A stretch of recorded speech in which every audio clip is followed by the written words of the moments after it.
Hello students, today we are going to discuss about effect of a catalyst on the rate of reaction. ठीक है, चलो पहले definition देखेंगे. A catalyst is a substance added to the reactant that increases the rate of reaction without itself being consumed in the reaction. ठीक है, तो catalyst क्या है? कैटलिस्ट एक सब्सटेंस है. ठीक है, जब हम रिएक्टेंट्स जब रिएक्ट करेंगे आपके, ठीक है, तब उसमें हम लोग क्या करेंगे? कैटलिस्ट ऐड करेंगे. ठीक है, तो इससे क्या होगा? अभी ये जो सब्सटेंस है, इसको ऐड करने से ये होता है कि जो रेट ऑफ रिएक्शन है वो फास्ट होता है. ठीक है, तो ऐसे सब्सटेंस जो कि रेट ऑफ रिएक्शन को फास्ट करे और खुद उसमें कंज्यूम भी ना हो. ठीक है, अंडरस्टूड. अगर वो कंज्यूम होगा तो क्या होगा? वो एज अ कैटलिस्ट काम ही नहीं करेगा, वो भी एक क्या हो जाएगा? रिएक्टेंट बन जाएगा. राइट. तो क्योंकि वो रिएक्टेंट के साथ में कोई भी रिएक्शन नहीं करता, उसके साथ कंज्यूम नहीं होता, इसलिए उसे हम कैटलिस्ट बोलते हैं. अंडरस्टूड. वो उसका मेन काम क्या है? रेट ऑफ रिएक्शन को फास्ट करना. Okay, and without any reaction. Understood. Now consider 2KClO3 which is in solid state plus 3 moles of oxygen in presence of MnO2. ठीक है, ये देखो ऊपर एरो के ऊपर मैंगनीज डाइऑक्साइड. ठीक है, हमने रूल्स पढ़े थे कि कोई भी रिएक्शन में जब हम कैटलिस्ट वगैरह यूज़ करते हैं तो वो लिखते हैं ना. तो यहाँ पे क्या है? ये कैटलिस्ट है MnO2. ओके, तो ये क्या देगा आपको? प्रोडक्ट देगा 2KCl which is in solid state. ठीक है, अभी आप रिएक्शन देख के ही समझ सकते हो कि KCl मिल रहा है, तो अभी क्या होगा? आपका ऑक्सीजन रिलीज होगा यहाँ पे. राइट. तो इट इज़ अदर पार्ट, वो हमारा अभी हमें इधर किस पे ध्यान देना है? कैटलिस्ट पे. ठीक है, so here MnO2 is a catalyst. It has been observed that the decomposition rate increases with the addition of catalyst. ठीक है, अगर आप ये कैटलिस्ट MnO2 ऐड नहीं करोगे, ठीक है, और ऑक्सीजन सप्लाई करोगे, तो आपका जो KClO3 है, ठीक है, ये डिकम्पोज होगा लेकिन बहुत ही स्लोअर रेट में होगा. लेकिन जैसे ही आप कैटलिस्ट ऐड करते हो, आपका जो रेट क्या है? इंक्रीज हो जाएगा डिकम्पोज होने का. Okay. Now, a catalyst provides alternative pathway associated with lower activation energy. समझ में आप लोगों को? क्या करता है कैटलिस्ट? आपको क्या है? लोअर एक्टिवेशन एनर्जी मतलब क्या? आपको कम एनर्जी में क्या है? आपका रिएक्शन फास्ट हो जाना. ठीक है, अंडरस्टूड. अगर आपका इनिशियल स्टेज से अगर आपको स्लोली स्लोली प्रोग्रेस हो रहा है आपका रिएक्शन का, तो बहुत ज़्यादा टाइम लेगा. अगर उतनी ही एनर्जी में आप कैटलिस्ट ऐड कर दोगे, तो उतनी ही एनर्जी में आपका क्या होगा? रिएक्शन फास्ट हो जाएगा. रेट ऑफ रिएक्शन फास्ट होगा तो क्या होगा? आपका लोअर एक्टिवेशन एनर्जी भी कम हो जाएगा. Understood. Now, figure 6.10 compares the potential energy barriers for the catalyzed and uncatalyzed reaction. ठीक है, अब इन्होंने यहाँ पे क्या बोला है कि ये जो फिगर 6.10 है, ठीक है, वो क्या बताएगा हमें? कंपैरिजन बताएगा किसके बीच में?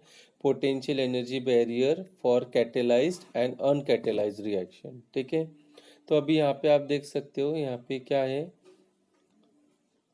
इसमें ये डॉटेड लाइन दिख रहा है, ये किसके लिए है? अनकैटेलाइज्ड के लिए. ठीक है, और ये जो लाइन किसके लिए? कैटेलाइज्ड के लिए, है ना. तो अभी आप देख सकते हो ये आपका रिएक्टेंट है. ठीक है, तो अब ये रिएक्टेंट है आपका और ये क्या है? प्रोडक्ट है. राइट. तो अब यहाँ पे आप देख सकते हो, यहाँ पे आपका जो पोटेंशियल बैरियर है, ठीक है, एनर्जी क्या है? पोटेंशियल बैरियर दिखाएगी आपको. यहाँ पे जो अनकैटेलाइज्ड वाला जो फर्स्ट वाला है, उसका पोटेंशियल बैरियर ऊपर तक है. राइट, ज़्यादा है, और जबकि कैटेलाइज वाले के लिए कम है.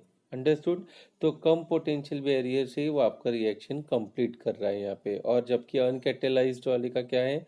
जिसमें कैटेलाइज ऐड नहीं किया है, देखो कितना ऊपर जा रहा है आपका स्लोप, है ना. तो इससे क्या हो रहा है? आपको ज़्यादा एनर्जी लग रही है. राइट, और ज़्यादा टाइम भी लगेगा. तो अब यहाँ पे इन्होंने क्या बोला है? The barrier of uncatalyzed reaction, that is EA, is larger than that for the same reaction in the presence of catalyst EC. Actually ये EA नहीं है, EC. आप लिखते टाइम EC लिखना है इसे. Okay, understood. देखो फिगर में भी EC लिखा है यहाँ पे. तो EC लिखना आपको इंस्टेड ऑफ EA। चलो अभी next 6.11 figure shows a plot of fraction of molecules as a function of energy. ठीक है, अभी आपने उधर देखा था 6.10 में कि पोटेंशियल बैरियर किस में ज़्यादा था, अनकैटेलाइज्ड वाले में। ठीक है, तो अभी हम ये देखेंगे कि अगर कैटेलाइज्ड है, हम जब कैटेलिस्ट ऐड करते हैं तो क्या होता है एग्जैक्टली। ठीक है, तो इसमें क्या बताया है कि और एक फिगर ग्राफ की मदद से हमने एक्सप्लेन किया है कि क्या करता है कैटेलिस्ट। ओके, तो अब यहाँ पे इन्होंने क्या बताया है कि हम लोग एक क्या करेंगे, फ्रैक्शन ऑफ मॉलिक्यूल्स को लेंगे और वो कितना एनर्जी में आपका रिएक्शन आगे बढ़ाएगा वो देखेंगे। Okay, now catalyst lowers the threshold energy. ठीक है, मतलब कम एनर्जी में आपका रिएक्शन आगे बढ़ेगा, right. Now consequently more molecules acquire the minimum amount of energy and tend to cross the energy barrier. ठीक है, तो एनर्जी बैरियर क्या करेगा, कम एनर्जी में ही आपके मॉलिक्यूल्स क्रॉस कर जाएंगे, राइट।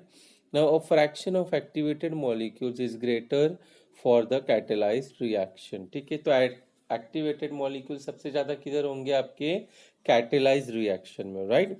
और अनकैटेलाइज रहेगा, आप कैटेलिस्ट यूज नहीं कर रहे हो तो क्या होगा, उसको ज़्यादा एनर्जी लगेगी आपके मॉलिक्यूल्स को एक्टिवेट होने के लिए।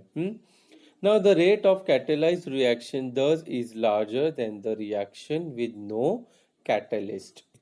अंडरस्टूड। अभी इन्होंने यहाँ पे क्या बोला है, जो कैटेलाइज रिएक्शन होता है उसका रेट क्या रहता है, हमेशा ज़्यादा रहता है। ओके, एज कंपेयर टू जब आप कैटेलिस्ट ऐड नहीं करते हो। ठीक है, तो अभी ये 6.11 फिगर यहाँ पे है, आप यहाँ पे देख सकते हो fraction of molecules Y axis में, एक्स एक्सिस में एनर्जी है। ठीक है, तो अब यहाँ पे आप देख सकते हो कि नंबर ऑफ एक्टिवेटेड मॉलिक्यूल्स ज़्यादा है किस में, जहाँ पे आपने कैटेलिस्ट प्रेजेंट है। ठीक है, और जहाँ पे कैटेलिस्ट प्रेजेंट नहीं है, यहाँ पे देखो नंबर ऑफ मॉलिक्यूल्स क्या है, कम एक्टिवेटेड है। अंडरस्टूड, समझ में आप लोगों को। तो इस प्रकार से अगर आपको क्वेश्चन आता है कैटेलिस्ट के ऊपर तो आपको ऐसे एक्सप्लेन करना है। ठीक है, ओके, आज के लिए इतना बस हो गया। Thank you so much, study well and give the test today. और एक बात, हाँ, कि आपका ये जो लेसन यहीं पे ख़त्म होता है क्योंकि आपको पता है रेड्यूस पोर्शन है आपका। तो पोर्शन रिड्यूस करने के बाद आपको इस चैप्टर में जितना हमने डिस्कस किया है आज तक उतना ही आपको पढ़ना है। Okay, even there are some numericals also जो आपको नहीं करने और जो आपको मैंने पहले से बता दिया था। Okay, understood. चलो, okay, thank you so much, study well.